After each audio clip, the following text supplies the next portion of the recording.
One of the biggest problems I see with women training after 40 is not lack of effort. Most women I meet are already exercising, they're going to the gym, they're attending classes, they're walking regularly, they're trying to stay active. But when I ask a very simple question, the answer is usually silence. And it is, how strong are you? Not how often do you exercise, not how tired do you feel after your workouts, but how strong is your body actually? Because movement alone does not tell us whether your body has the strength it needs to support your joints, to protect your bones and keep your metabolism stable and really get you through perimenopause and menopause in a positive way. I've been coaching women in person for over 20 years now. Our studios have done hundreds of thousands of in-person sessions, and I'm in perimenopause myself. I'm raising 5 kids under 12. So I'm not talking and speaking theoretically here. Very few people in the space have ever told women like what level of strength should they be at and aiming at for midlife. And that's a massive gap. And in this video, I'm going to walk you through the 3 strength standards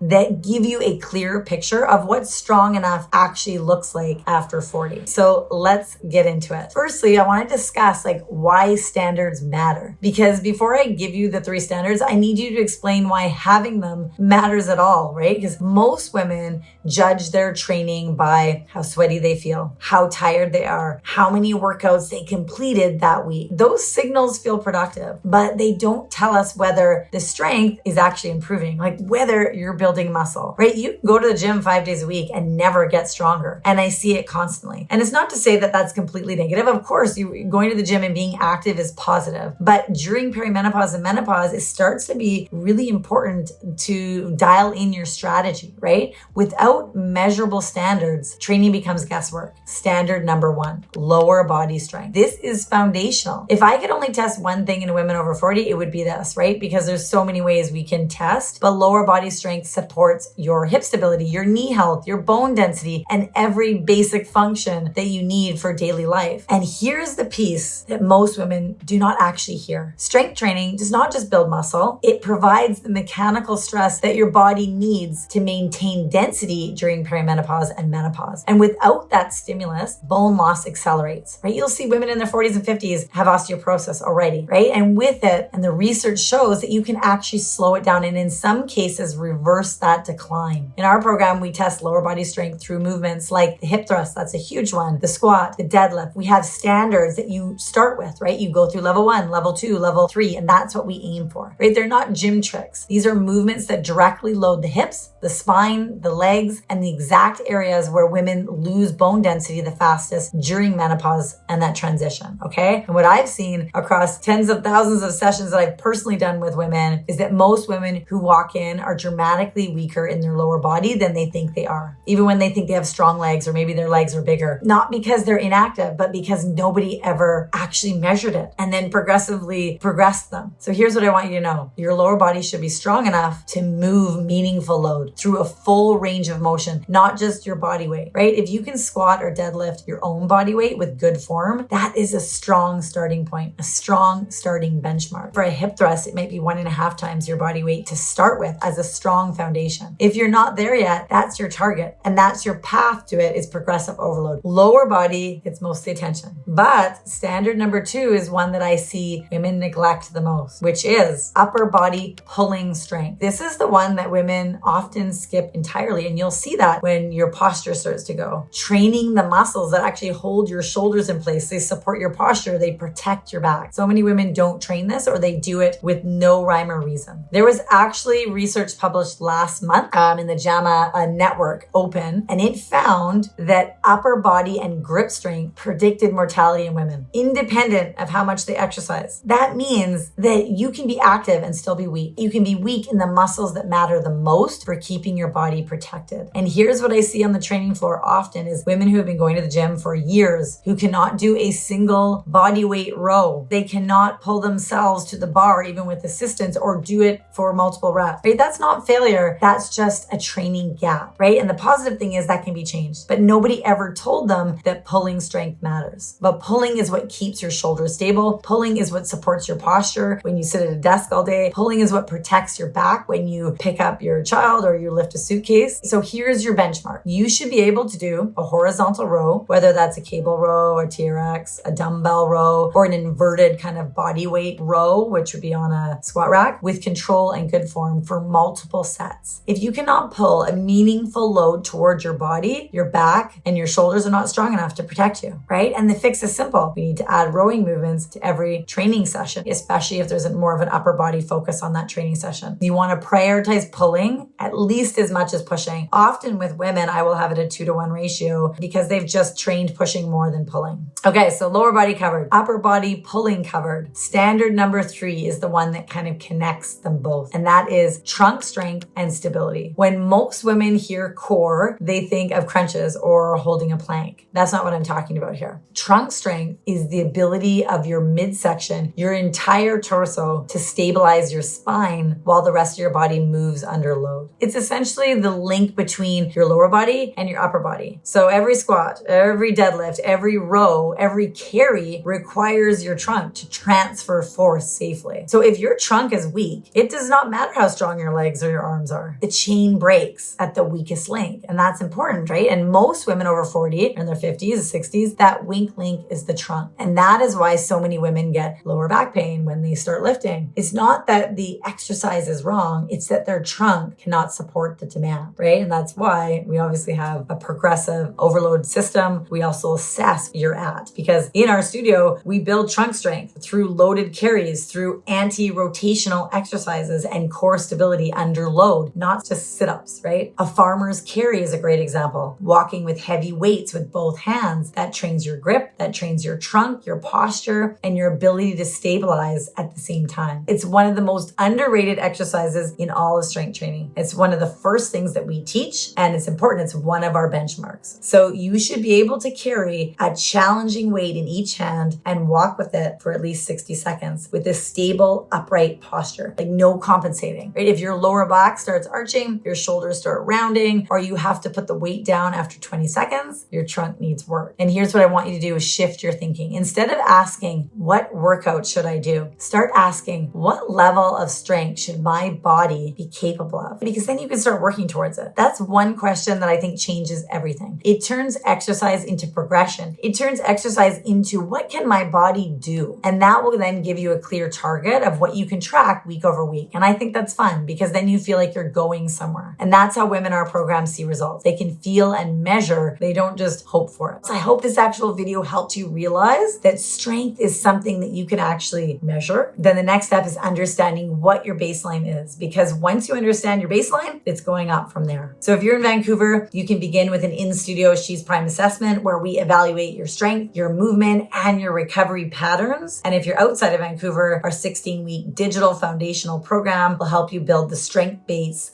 step by step. So both are linked below. And remember, strength after 40 or 50 or 60 is not about how you look. It's about what your body can do. Can your legs support you? Can your back protect you? Can your trunk hold you together when life demands it? And I've been answering those questions with women in perimenopause in person for, like I said, almost 20 years. And I can tell you that every single one of those standards are trainable at any age and at any starting point. So remember, muscle is the menopause advantage. I'm Sheila Townsend, and I will see you in the next video. And if you missed the last video, 5 habits that quietly work against women in perimenopause, click right here. I will see you on the other side.